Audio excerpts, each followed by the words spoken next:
I want to start by acknowledging the traditional owners of the land across the whole of Australia and pay my respects to their elders past, present and emerging. We have people in this session today from Perth all the way through to Sydney and everywhere in between. I'm in Sydney and the owners of the land here are the Gadigal people of the Eora Nation. Today's conversation is on everyday wellbeing for working women, and we have the wonderful Angelina Anon, our mentor from Canberra, with us today. Before I introduce Angelina, I'm going to tell you a little bit about our conversation series and also about some other things that have been going on at Mentor Walks recently. So we started our conversation series as a way of supporting our community during the first COVID wave last year. A lot of our mentors came to us and asked us what more they could do to support you, our mentees. They're so knowledgeable and experienced.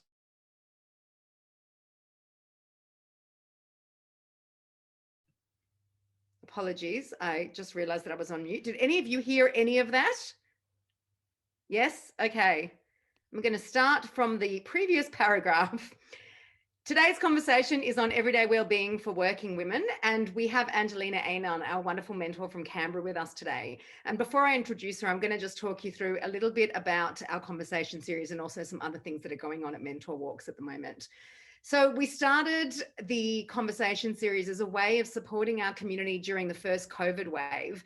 Our mentors asked us what more they could do to support our community. They're so knowledgeable, they have so much experience, and they have so many different ways of being able to support women. And many of them offered to run sessions for us. And the topics that we talk about have come from you, our mentees. They're areas that you're often exploring when you come to us on our walks, and they're questions that you're asking of each other and also that you're answering for each other as well. And they were so popular and successful last year that we decided to continue with them through this year and onwards.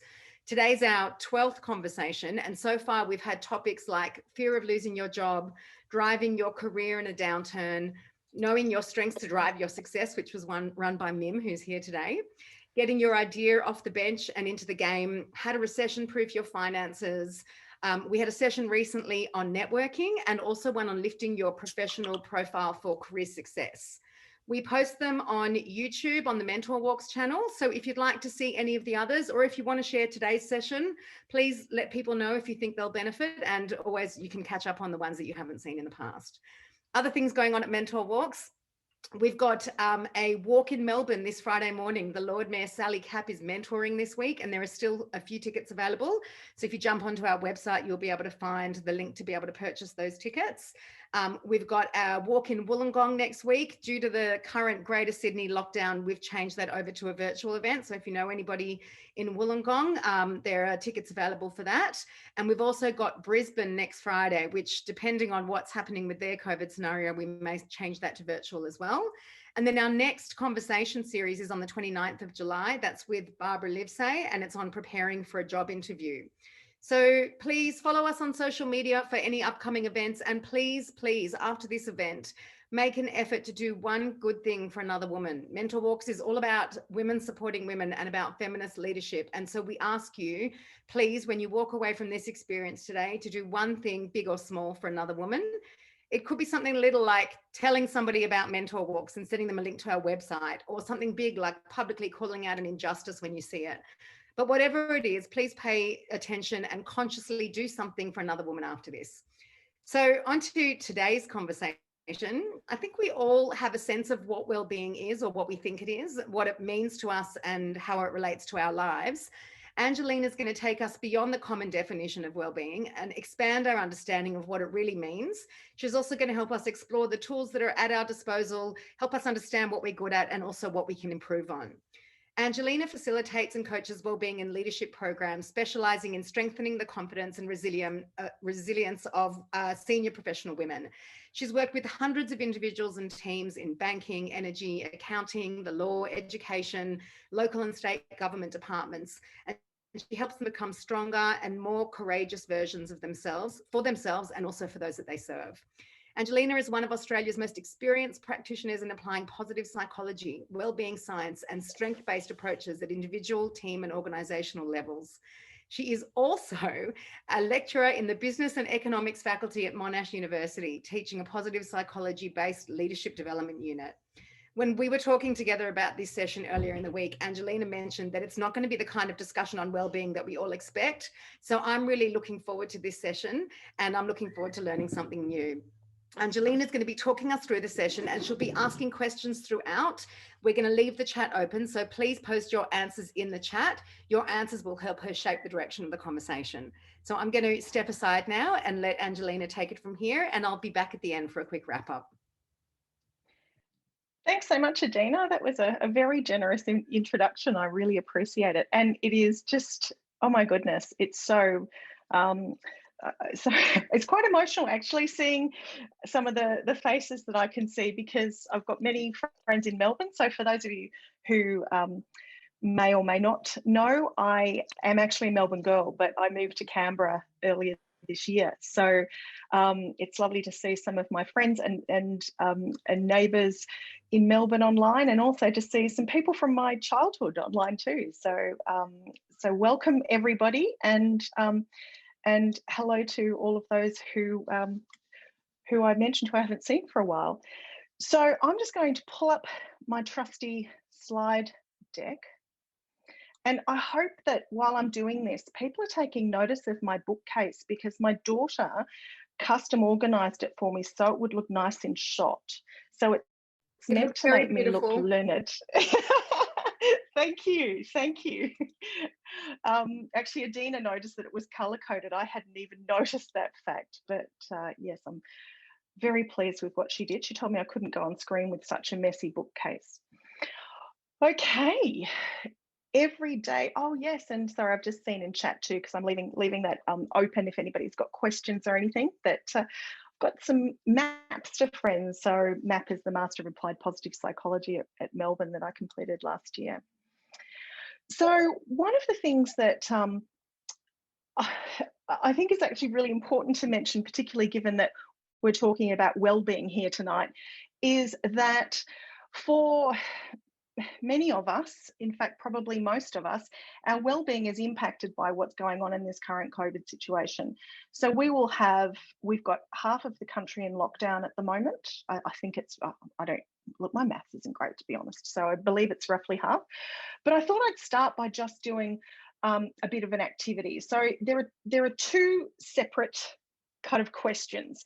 One is a question for people who are in lockdown, and the other one is a question for people who are not in lockdown right now. So if you are in lockdown, I would love to hear from you. And I mean it, I would love to hear from you honestly, how you're feeling right now.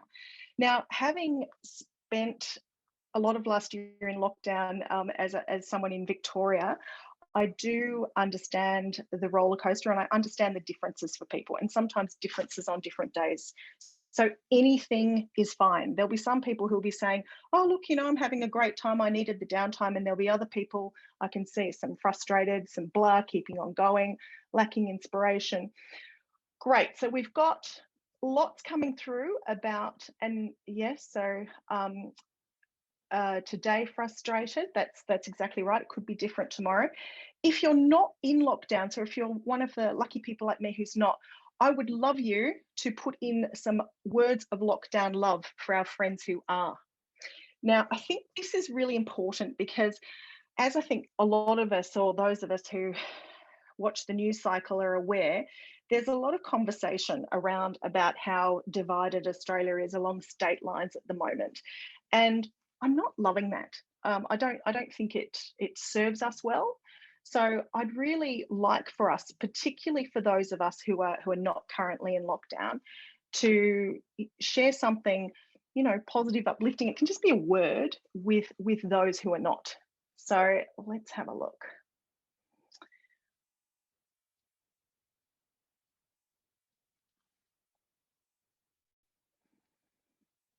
Okay.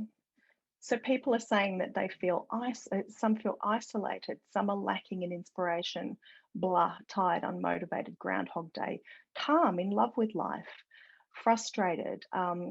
Roz has a great suggestion, which is pat your dogs. I know that the pups in my part of the world in Melbourne last year certainly got a lot of extra love and attention. Grateful for a peaceful environment, making the most of the quiet time, hopeful it's only a few days. Yes, we all hope it's only a few days. Feeling disappointed, missing variety in movement, grateful for the downtime. Okay, someone says they're okay, time to catch up. Thanks, Rach. Calm, hermit-like, school holiday stress. Yes, oh, goodness, bees in bottles. Optimistic and realistic. Mim says sending love to all of those in lockdown and really feeling for you. Not in lockdown, feeling grateful and stoic. It's okay not to be productive. I think that's a really good tip. I don't know if anybody saw, and I've actually got it later in the presentation. The organizational psychologist Adam Grant put up a fantastic social media post earlier this week, basically along the lines of, if you didn't learn a new language and a new instrument in 2020, you're not a complete failure. You were surviving a pandemic. Terrible paraphrase, but I'll show you the proper quote later. Less pressure on meetings and social engagements, a new way of life going forward, learning to deal with it. Yep, not in lockdown. Chocolate helps. Good advice, Nicole. Thank you. Grateful we haven't had to do this as often as our Melbourne friends, and reconnecting with family, enjoying the time to focus on school holidays. So feeling great. Hello, Kirsten. Gardening is your friend in lockdown. Some words from a Melbourne friend. Yes, gardening, absolutely. This too will pass. Tomorrow's another day. Enjoy the simplicity of lockdown. Slow down, find a task or a hobby. As a Victorian, hang on in there. Keep your chin up. Thinking of everyone who is, stay strong. Baristas are important. Yes. Baristas and neighbours, I would have to say. One of the best parts, or the silver linings of being in lockdown for us last year, is we got to know the names of all of our local baristas, and we got to know our neighbourhood, which was wonderful. And speaking of neighbours, Kath Murphy, pace yourself, don't feel you have to do anything. Absolutely. Grateful we live in Australia, we're doing so much better than other countries. Yes, not in lockdown, hoping to travel to your lovely states. And I think that's a great sentiment. When we can, we all need to support each other's states. Keep up the shine no matter what.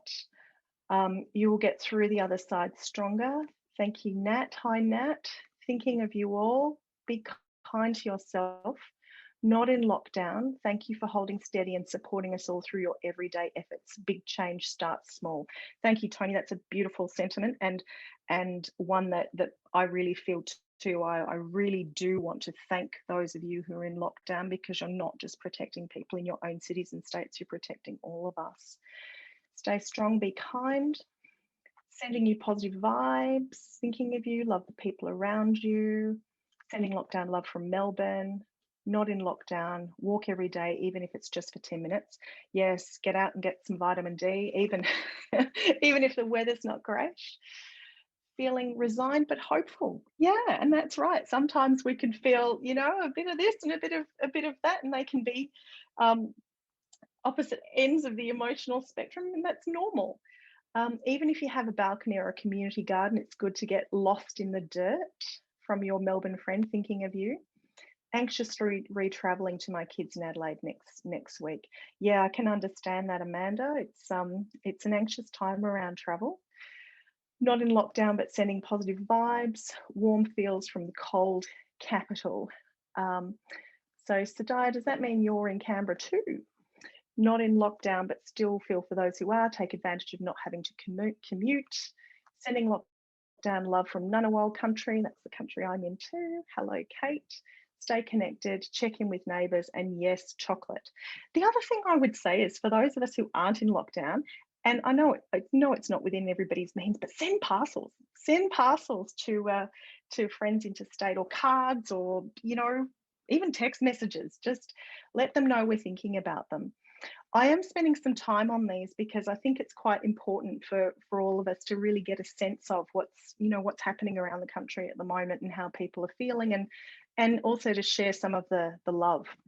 Spend time in nature, long walks, forest bathing, grounding in ocean water. Try not to spend as much of your savings on cheese orders as I did. Oh, Michaela, I did exactly the same. I fell in love with a cheese person. Meditation helps. Yes, it does. Hello, Shirley. Feeling safe at home. That's great. Kirsten, scheduling time each day to move. Absolutely. dance, call a friend. Dancing is a woman's best friend. Honestly, we just don't get to dance enough as adults. Not in lockdown, sending love to everybody outside of lockdown, thinking of those who don't have a safe place to be in lockdown. That's a very, very good point, Robin. Focus on self-care, family, making new or reigniting old connections. A happy life cannot be without a measure of darkness, for the word happiness would lose its meaning if it weren't balanced by sadness. Sending stay well, be well vibes. Thanks, Shay. That's beautiful. And hello, Shay. And Sarah, grateful for a safe space where I can live alone and do yoga. Joe, yeah, it is tough on teenage kids. And, you know, as some of you may know, that's why we're in Canberra, because it took a great toll on my teenager. But looking for reasons to be grateful every day. And I know Joanne Allen, and she's certainly doing an amazing job of finding ways to be grateful each day. So, Sarah, I received a letter from a new pen pal in America who's been running a healing process blog. It was absolutely beautiful and reassuring. Joined a dance group online to raise funds for the Asian COVID situation. Also working my way through Coursera courses on mental health for free. Good advice there. So I'd encourage you, if you haven't already, just to have a look through some of those comments, particularly those of you who are in lockdown. And if anybody thinks of any more, anyone who's not in lockdown thinks of any more lockdown love or inspiration, please feel free to pop it into chat, because one of the things that Mentor Walks is all about, that is a big part of the reason why, well, the reason why I mentor with them. It's all about women supporting women. And when we do that, the world is a different and better place. Okay, so let's move on from lockdown and let's talk about something a little bit different. I want to ask you, and we're going to talk about what wellbeing is a little bit later, but what is your go-to wellbeing strategy? So once again, in chat, just one word, your go-to wellbeing strategy. Now, I don't want your aspirational strategy. So what I mean by that is the strategy that you'd love to be doing. So I think all or most of us would love to be saying meditate every day. There will probably be a lot of us, I'm included, who do not do it every single day. So rather than an aspirational strategy, your absolute go-to that you use, you know, maybe 3 times a week, that really works for you in terms of maintaining your well-being. So let's have a look at some of those in chat.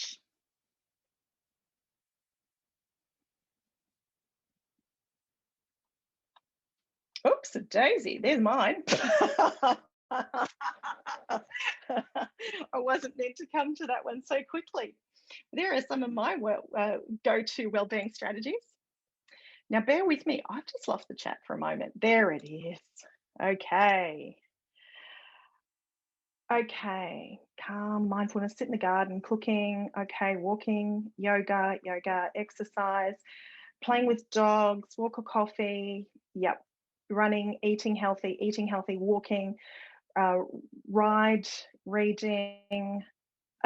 Am I allowed to say why? Well, you just saw mine, Liz. Listening to podcasts, walking, going to the gym, chocolate biscuit or chocolate, long walk, listening to podcasts, enjoying a hot drink and just some quiet time, some mindfulness. Okay, so I shared some of mine with you, and you know, this is part joke, part truth. When it comes to well-being strategies, I guess what we're really talking about today are strategies that are sustainable in the long term. So, you know, it's probably not a great idea to drink your way through lockdown, for example, and just eat chocolate, but you know, everything in moderation. Journaling, yes, another great one. Connecting with friends, absolutely. Friends over coffee, yes. Okay, so here are some of the common ones that come up whenever I ask people what are some of their wellbeing strategies. So obviously exercise. Now, exercise, I'm not even going to talk to, I'm not equipped to talk to this. I could put you on to many people who are better equipped to talk to this, but there is plenty of scientific evidence to suggest that we feel better when we exercise. Nutrition, another one that came up in chat, which is normal, is what I usually expect. That, you know, when we think about well-being, we often think about both what we put into our body and also what we do with our body in terms of movement. Sleep, rest, and recovery is something that often comes up. Didn't come up so much this time in chat. I've got mindfulness as something separate to this, but it can be a rest and recover, or is part of a rest and recovery strategy as well. But anybody who has read any of Ariana Huffington's books or her blogs about, you know, ways that women can take care of themselves, she's a big one for making sure that we have adequate sleep, which for adults is between 7 and 9 hours per night. Sleep, rest, recovery, and of course mindfulness. There is mindfulness from a positive psychology perspective, and for those of you who haven't heard of positive psychology, I'll come to that in a moment, but from a positive psychology perspective, mindfulness is one of the areas that has extensive and growing amounts of research into the benefits. And when you read any of the research papers, you say to yourself, well, you know, why aren't we all practicing, you know, various forms of mindfulness every day? But it's just the same, I guess, as saying, why aren't we all eating all of our, you know, 5 serves of vegetables each day and not eating chocolate biscuits and drinking champagne? So I guess the other thing about mindfulness is that we hear a lot about some of the, you know, back in the previous slide, some of the very successful people in the world who are practicing mindfulness, and it's something that there'll be many people online who have a regular habit, and also we often hear about sports people and their mindfulness training and practice. One of the things that when I'm talking to my students, for example, about mindfulness, that I often bring them back to is that, yes, it is a strategy that we employ to bring about calm. That's the way that many of us use it. However, the actual, you know, massive benefits of mindfulness activities is that it trains our attention and our awareness. So it makes us better at focusing and also better at discerning what is important to us and where we should be putting our time and attention. So one of the things that I think is really interesting about mindfulness, because it's a very rich and diverse field, is looking into some of the things. If you're not somebody, for example, who enjoys or not even enjoys, because it's a practice, so it's something that you know is difficult to do, and we do practice over time.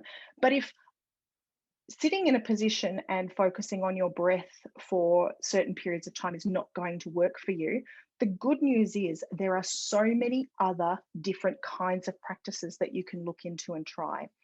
A few people have mentioned in the chat various apps that they use. I think Karma's mentioned Smiling Mind is another great Australian one. There's Buddhify, there's Happify, a whole range of different mindfulness apps. And what's great about them is that they offer a range of different kinds of techniques that you can try. Today, I noticed that the VIA Institute on Character Strengths posted or shared an article from the New York Times about awe walking. And I thought to myself, this sounds interesting.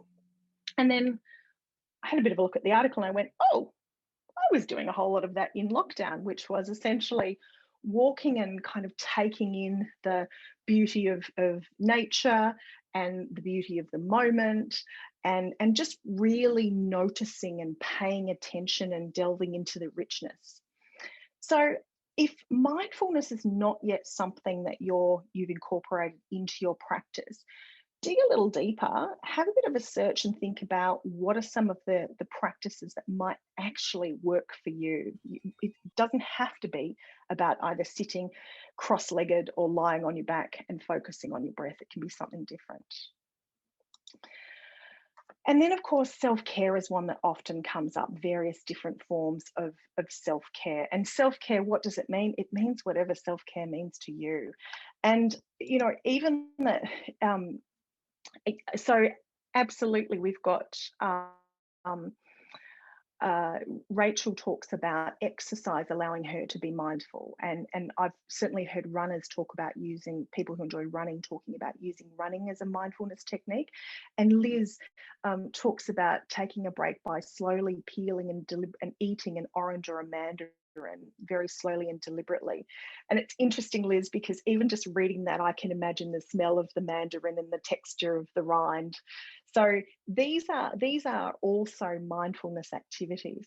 Have a good laugh. Absolutely, Seth. Great idea. And art is wonderful. Yes, Courtney, fantastic suggestions here. Emma's talking about swimming, and I think that's a it's a great one if swimming is your thing. I know that in Julia Baird's, I don't know if people have actually read this, Julia Baird, ABC journalist, wonderful book, Phosphorescence, which is very much includes a range of different mindfulness techniques, not deliberately, but just in terms, she talks about ocean swimming that she does. Bath and candles in a book, absolutely. Look at you guys go. See, you've got this all covered.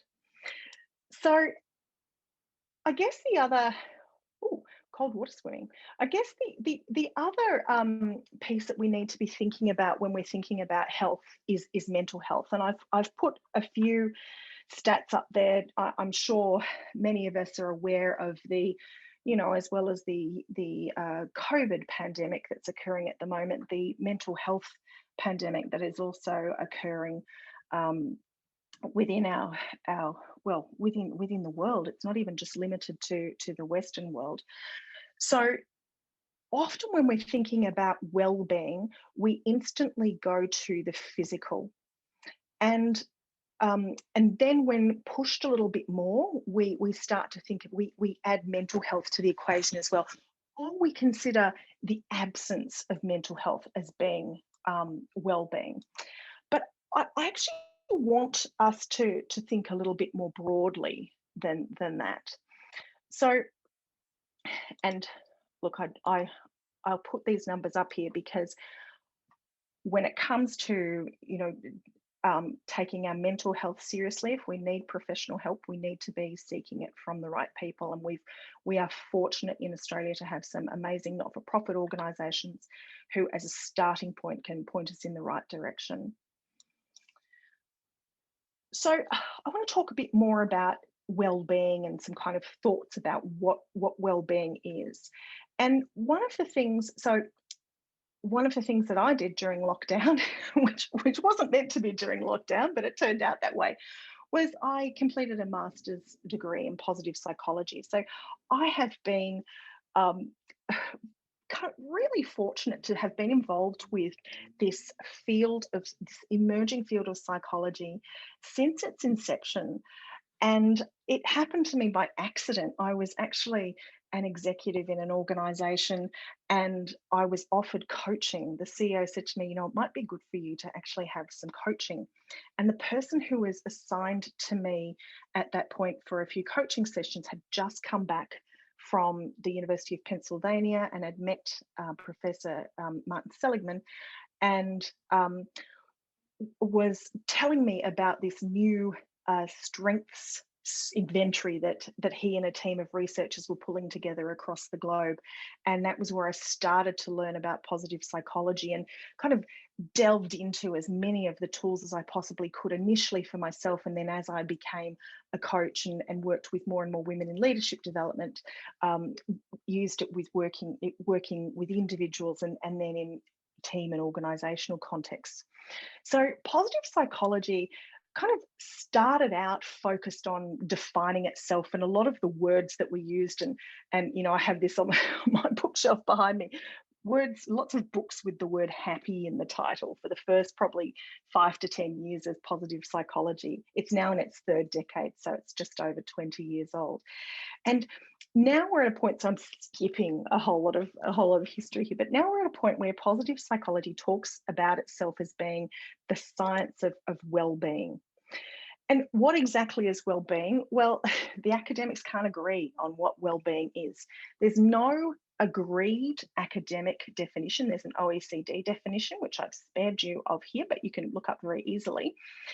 But essentially what we do have agreement on is that it includes some aspects of feeling good, and functioning well. And that well-being is contextual, cultural, and individual. So what that means is that we essentially decide and determine what well-being means for us. And we need to bear in mind that from a Western perspective, we often think about well-being in quite an individualistic way.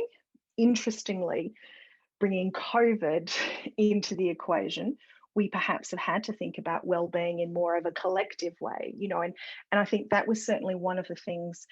Being a, I am a staunch Melburnian, um, and loving my city, that I really felt proud of us for last year, kind of banding together and working together to protect each other and the rest of our community. I know that's not everybody's feelings about the experience, but that's just my own. So when we're thinking about well-being, we're thinking about something that is hard to define, can be defined by us individually. So the things that contribute to our own well-being can be defined by us individually, and also does have kind of a collective and a group and a national and an international impact. So these are some of the things that we need to be bearing in mind. And I guess, sorry, I've just put up a slide there which talks a little bit about positive psychology and what it is. So if you haven't heard of positive psychology before, and I have seen a lot of faces on here who I know have studied this, so excuse me to those people for explaining it once again. Positive psychology studies well-being and high performance in individuals, groups, organisations, institutions, and even nations. So some of you may have heard, for example, at a national level of New Zealand having a wellbeing budget that it measures itself against. And in the state of South Australia, there are also statewide positive psychology informed wellbeing programs that occur. So those of you who are in schools, and I know there are a few teachers online, will be very familiar with positive psychology, because Australia is one of the leading countries in the world for having positive education throughout its curriculum at all ages and stages. And certainly, my daughters have been a beneficiary of that kind and style of education. So there's no such thing as a negative psychology. It's just a distinguishing factor from traditional psychology, which has very strong necessity, which tends to deal with and has had research funds poured into healing people who are mentally unwell or suffering. Okay, here are some Australian companies who use this. And here is one framework, because there are lots of different frameworks of well-being. Now, when we say a framework of well-being, this doesn't mean you need to have this and this and this and this and this and this, and then you'll have well-being. These are each standalone. And this is why when I'm coaching people or working with groups, I often like people to think about, what are some of the bits that they can mix and match. Now, I'm not going to go through each of these with you, but please send me an email or connect with me on LinkedIn if you want any more information about any of these other areas. And there are certainly, lots of free resources that you can read and look at to learn more about these. But I'm just going to pull out two kind of key ones that I think are really important right now. So this is the PERMA framework. Health down here refers to what we understand to be the kind of physical health. So we talked about a lot of those things before in terms of exercise and nutrition. And then these other areas of PERMA, a tool developed by, or a framework developed by Martin Seligman, talk to different things that we can consider that have tools within themselves in terms of building our well-being. I'm going to talk about relationships and positive emotion. So this is just a little bit more about PERMA. Okay, I also want to tell you just a little bit about when I was doing my some research last year. I decided to do a little bit of crowdsourcing, and what I mean by crowdsourcing is non-academic research. I went onto a Facebook page to try and flush out some topics. It's sometimes what researchers do. And what I wanted to test was my own kind of hypotheses about well-being. So I went on to two different websites. I got permission to do this, two different Facebook pages. One targeted women between 35 and 55, and another one targeted women between 25 and 40. And I asked some questions about pathways to well-being. And if anybody's interested in what I asked or how I did it or why the numbers don't add up to 100 or whatever else, please take that offline with me. I'm happy to talk about that. But when we're looking at this particular age group, so what we will call mid-age, we are the key responses were around, our pathways that we use to wellbeing are around our friendships, time for ourselves, exercise, laughter, fun, rest, nutrition. Okay. And then when we looked at the 25 to 40 years group, it was a little bit different.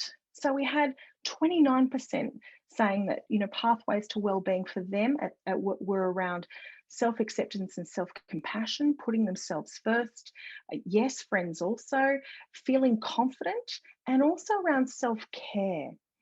So a little bit different in terms of age, but I just wanted to show this because it just gives an idea of how well-being is different, not only in individuals and in context, but potentially even, and as I said, this isn't a very rigorous piece of research, which needs more if anybody wants to take it on. But interesting to look at some of the different age groups. Now, I've got a question in chat. Tony's asked, what are your thoughts on mood contagion and how we can look out for it when it is starting to unhelpfully impact on us at an individual level? Tony, I think emotion contagion is, so for those who haven't heard about that before, emotions are contagious, and the so-called negative emotions, and this is a classification of emotion, not a judgment. So negative doesn't equal bad. It's just a normal emotion like anger or sadness or depression or shame.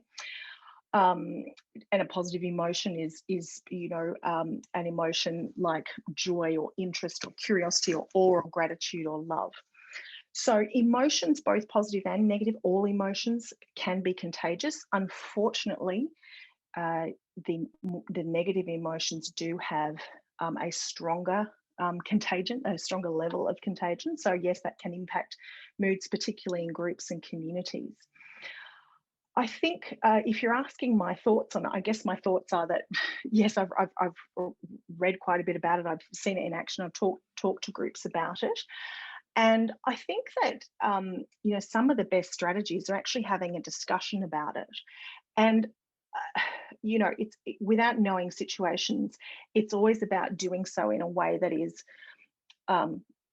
curious, so comes from a place of asking questions, kind, caring, not coming from a place of judgment, and also with an aim to improve. So I think often if it's in a team situation where you have an individual, and if you are in a position where you're managing that individual, to have a conversation one-on-one with that person, and bringing up the topic with them very carefully. It's something I'm very happy to have a chat to you about separately if that's at all helpful, Tony. But definitely mood contagion is a thing, and it's something particularly in situations like what we find ourselves in at the moment around lockdowns and things like that that are really important to work on. I know last year one of the things that I said to my husband when all of his team moved to working from home is, you need to be even more high contact. And I don't mean micromanaging, but he still to this day has an online meeting, and some of those meetings are only 15 minutes every single morning with all of his staff, and they have voted several times on whether or not it would continue, and they unanimously vote yes, because it's about connection, it's about checking in and seeing where people are and nipping things in the bud, because once you're not seeing people, it's even harder to actually keep things on track. Okay, so I want to talk to you about relationships. As I said before, relationships was really very much the silver lining, weirdly, given that we weren't allowed to see many people, but last year in COVID. And I will forever be grateful for the people who I got to walk my dog with every day, who the baristas and my family. And it made it even sweeter when we did get out of lockdown and we were able to see our extended family interstate. We're fortunate to have family interstate and not overseas. So the number one predictor of a long life is the quality of your relationships. It's not how much weight you carry, what you eat, what you drink. It is the number one predictor of a long and happy and healthy life. Lots of different points here about, you know, how relationships impact our mental and emotional, physical health outcomes. And one of the things that I find really sad is there's an ongoing question that gets asked in the States, and I'm not sure if it still gets asked in Australia. Someone might be able to help me out on that, but it used to be, which is, if you were scared or frightened or sick in the night, how many people would you be able to call? And it used to be between 1 and 3 people that people would generally say on average. These days, it's between 0 and 1. So we really, and some of that has got to do with lockdown, but that's not the whole story. A lot of it has to do with technology. So we need to really think about how we're nurturing our relationships, but also the relationships that are really important to us. How are we actually making the most of those? So Brené Brown, who many of you may have heard of, a shame and vulnerability and resilience social scientist, and also has a fantastic leadership development program. She says we are hardwired to connect with others. It gives our lives meaning and purpose. And when we don't connect with others, there is suffering.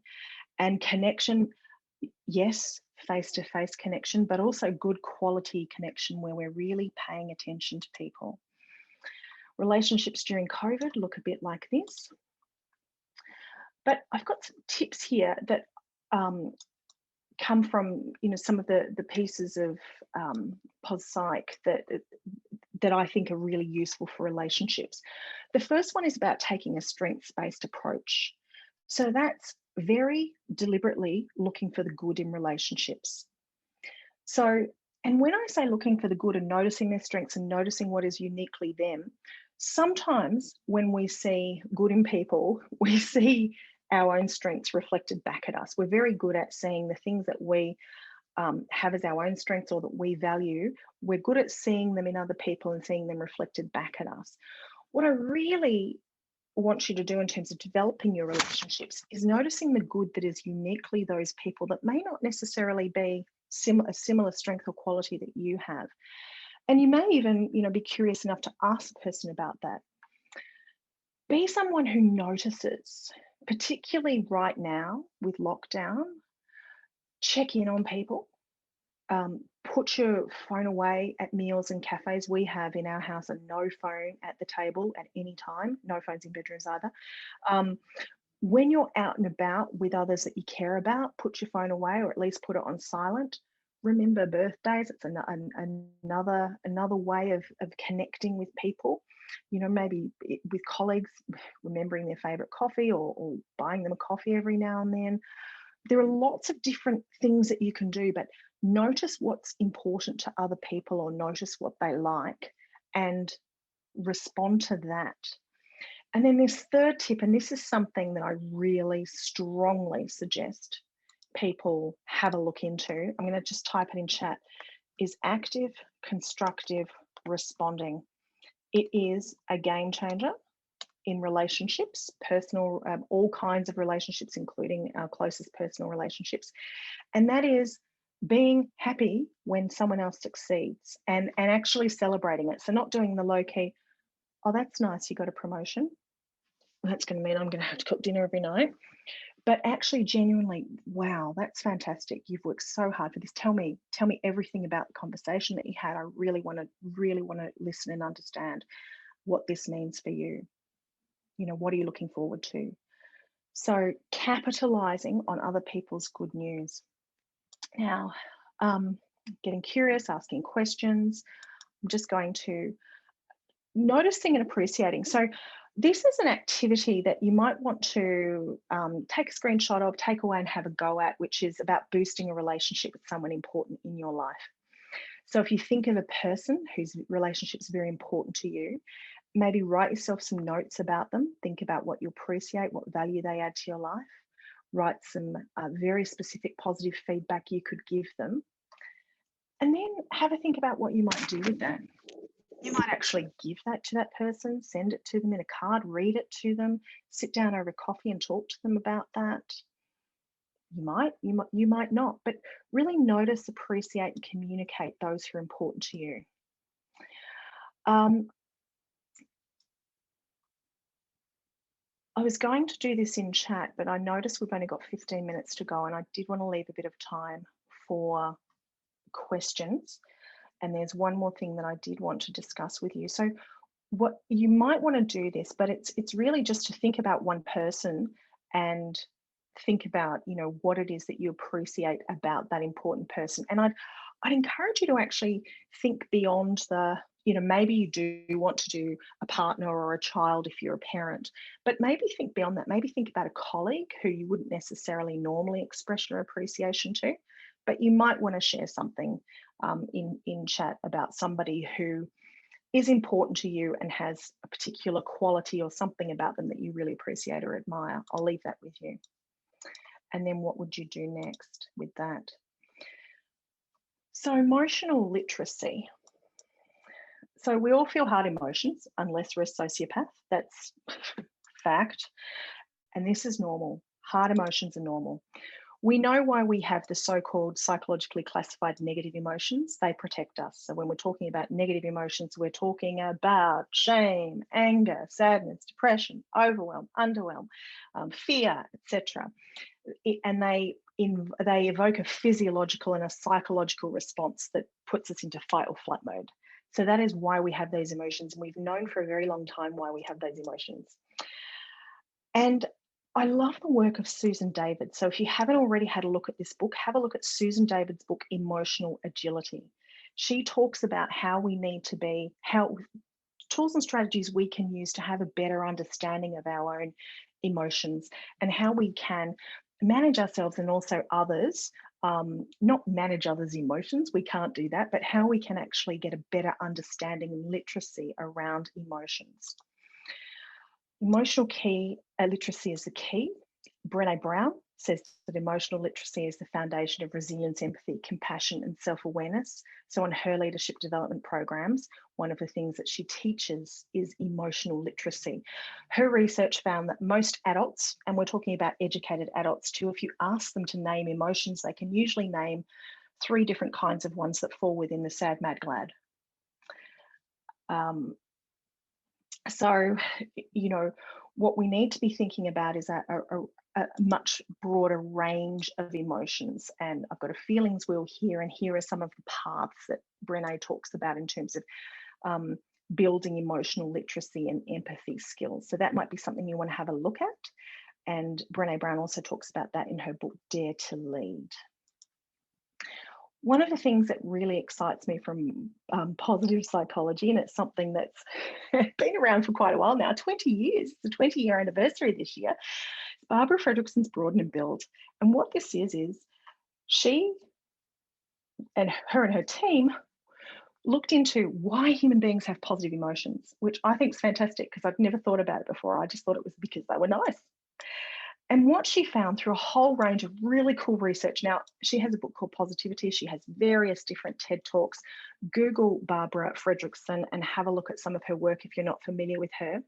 But what her and her team found is that when we have positive emotions, when we feel these things, or things related to these things, it literally opens us up. It opens up the learning centers of our brain. It makes us more open-minded. So there's all this great research at the moment into positive emotions and the impacts on mitigating bias. It makes us want to try new things. It makes us more resourceful. It makes us more resilient. So when we feel those positive emotions, and I'm not saying just feel positive emotions, I've spoken to you about the function of, negative emotions and how important they are, and also about emotional agility, understanding that human beings feel a range of emotions in any given day, particularly right now with all that's going on, but understanding what the function of some of these are. So when I asked you at the beginning of the session to share some lockdown love with people from interstate, part of that was about giving, I hope, some people interstate some little positive emotion hits, some little happy hits. When I said to you, check in on your friends, send them text messages. A lot of that is about making sure that there's those that people are actually, feeling those positive emotion hits. Now, emotions are fleeting; they don't stay with us for a long time, but they can have resonance. So the activity that I had for positive emotion, which I won't do, but is to get you to think about and, going through each of these emotions in your own time and thinking about when you felt them, and then really thinking about, how that felt in your body. So when you felt awe, for example, like my friend here looking at the sunflowers, how it felt in your body, what other emotions were connected with that, and also what did it make you want to do. And often when people feel positive emotions, what they say it made them want to do is more of that. You have a great lunch with a dear friend and you think to yourself, why on earth don't I have lunch with Vera more often? So positive emotion makes us want to do and be more. Okay, now I want you to have the opportunity to ask some questions. So I think what I'm going to do at this point, actually, I'll just stop sharing, is to go straight to questions. So there is time for that. Yeah, we definitely have time for some questions. So if you want to put a question for Angelina in the chat, she'll have a look at the chat and pick some of the ones that she'd be able to address right now. So Angela has said, I find you can get lost in your work and life and you can forget to express your appreciation to others. I've set a reminder in my work calendar once a week to send a message or speak in person to someone I would like to pass on a meaningful and specific recognition to. That's a great tip. Thanks, Angela. That's a terrific tip. It is, and that's a perfect example of what I was talking about earlier with the do one thing for another woman. And it doesn't have to be for a woman, it can be for another person. But at Mentor Walks, we focus on the well-being and the support of women. So that ties in beautifully with that. Absolutely. Absolutely. So any other questions or comments? We've got lots of people I know online with some really good.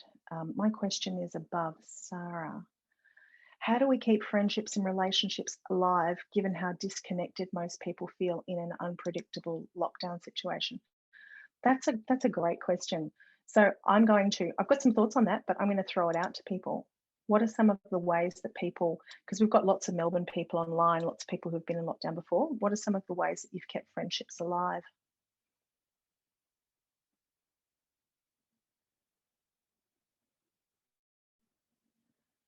Send Gin. Yes. Video call drinks, absolutely. Friday night karaoke, yes, Joe, we did that, didn't we? Arrange virtual, yeah, look, we've got lots of different things flying in. Zoom parties, WhatsApp, Netflix parties, continue to interact. Dog bingo, absolutely. Pick up the phone and speak to the person. If you are in an area where you can walk in the same area, walk socially distanced. Share Spotify playlists, call people. It's snail mail, trivia nights, absolutely. It's not always, I mean, when we're doing stuff online, and I know we found this last year in Melbourne, I certainly found myself getting a bit zoomed out. I was sick of being on Zoom, and it does take a bit more effort and it can be a bit clunky, but it's actually really important that we try where we can to have, we either hear people's voices or we're talking to them face to face.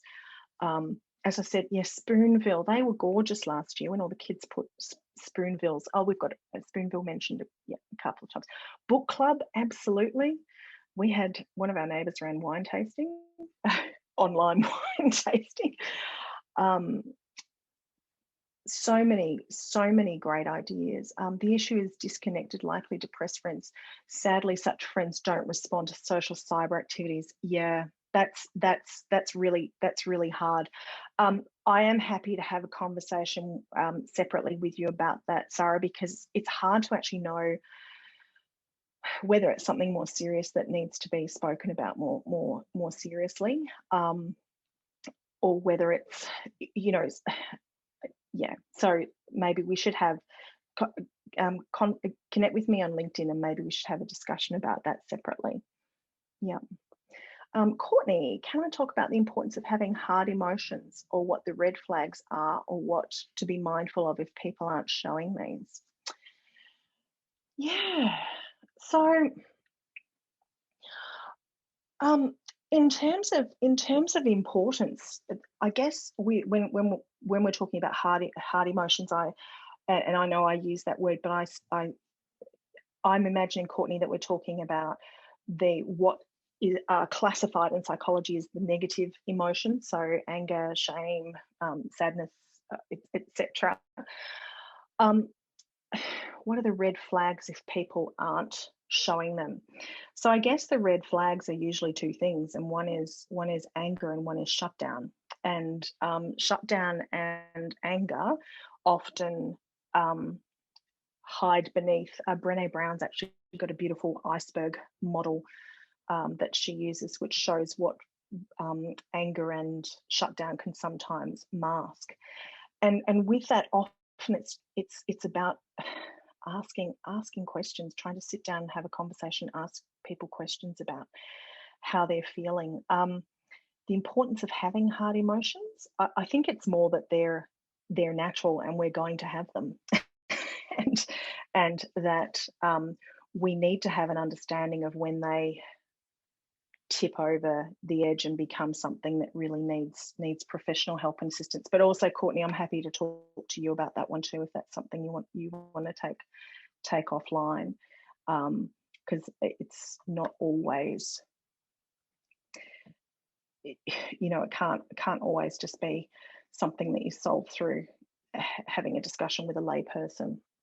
So Rachel says, I've done the strengths with my children in lockdown. We found this so much fun. It is a great tool, fun for the whole family. My family just love it when I do psych stuff. But yeah, you can better understand how you can respond to each other. Real estate reviews, I love that. A girlfriend delivered dinner and a cocktail in a jar. It's great. Question, if you suffer from anxiety and can't sleep, what are your top strategies to chill out and calm your anxiety down? Oh, wow. Okay. Oh, Sarah's put some up. The reason why I said, oh, wow, is one of the, there are a few things that I haven't been blessed with from a wellbeing perspective. And I know, a lot of it is work and some of it is also genetics and things like that. But I'm a really good sleeper. But in terms of sleep, there is some of the strategies that Sarah mentioned are really good. Anybody else got strategies? Oh, we've got 2 minutes to go. Anybody else got strategies for sleep that you might want to put in? And we can collate them and send them out to everybody and else. Send them around. So don't be afraid to drop it here. We'll collect all the information, and then Jenna can put it all together and share it with everyone via email. So don't feel like okay, you need I'll do that. It all now. I'll stop talking, stop playing with chat, which is fascinating. I could talk to you all day. I hope it's really easy to keep it going. So Angelina, thank you so much. This has been really, really valuable. Some of the things that have really resonated with me is I love that lockdown love that you did in the beginning. It's so important to understand where everyone is and to meet them where they are. And especially in our community where we're trying to support each other, I thought that was really great. And I loved the fact that you encourage people to share their wellbeing strategies, because it's really good to see what other people do and get some new ideas. And I think we'll collate some of those as well. There were some, obvious ones there like exercise and drinking, but there are some other not as obvious various ones too that I think we can all learn from each other and share around as well. I don't know a lot about positive psychology, so I thought it was really interesting to understand a bit about that. And I like the idea of it being the science of well-being, and also the definition, well, the part of a definition where well-being is about feeling good and functioning well. I think to me that really makes sense. And also the number one predictor of a long life is the quality of your relationships. That technology has fundamentally changed a lot of our relationships, and not necessarily in a good way. And I can see that in my family and with my kids as well. So it's really important to have reminders of those. You've also mentioned some really incredible resources that we'll put together, and again we'll share them with everybody if they didn't catch them. So thank you so much for everything that you've shared with us today, and for being so generous with what you know and your experience. We really appreciate it so much. Remember, everybody, please, one thing, big or small, for another woman after this. We have 3 walks next week, and depending on the lockdown situation will depend on whether we're actually walking in real life or whether we're doing it online. But if you follow us on social media, you'll be able to register for those, and you'll get all the information on where and when they'll be. Have a wonderful evening, everyone, and thank you for joining with us. Bye.